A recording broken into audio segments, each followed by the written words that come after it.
మళ్ళీ వచ్చిన వరాహస్వామి. చతుర్ముఖ బ్రహ్మదేవుని ప్రార్థనతో భగవంతుడు వరాహరూపధారుడై మళ్ళీ ఆగమించాడు. సకల దేవతలు పుష్పవృష్టి చేశారు. అప్పుడు భగవంతుడు రసాతళానికి వెళ్ళాడు. కమలనయనుడైన వరాహిరూపి భగవంతుడు భూమిపైకి వచ్చాడు. అప్పుడు వరాహుని చూసి హిరణ్యాక్షుడు, ఇదేమి, అడవి జంతువు ఇక్కడికి వచ్చింది అని ఆశ్చర్యపోయాడు.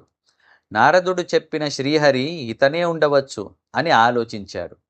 భూమిని ఇక్కడే వదులు, దాన్ని నేను తెచ్చాను, ఇది నాది, నువ్వు దేవధామ, పంది రూపంలో ఉన్న నువ్వు నాకు సరిసాటి కాదు. నేను భూమిని దొంగలిస్తే నువ్వు ఊరికే ఉండవు, నువ్వు కపటిలా యుద్ధం చేస్తావని నాకు తెలుసు. అనేక అసురులను మోసంతోనే సంహరించావు కదా, మాయావి అయిన నిన్ను ఇప్పుడు నేను చంపుతాను. అప్పుడు నా అన్నకు సంతోషం కలుగుతుంది. నేను బలంగా నా ఆయుధమైన గదని ఎత్తితే నీ శిరము భిన్నమవుతుంది. నిన్ను ఆశ్రయించిన దేవతలందరూ నిరాశ్రితులవుతారు అని మదోన్మత్తుడైన హిరణ్యాక్షుడు భగవంతుని పలు విధాల దూషించి గేలి చేశాడు.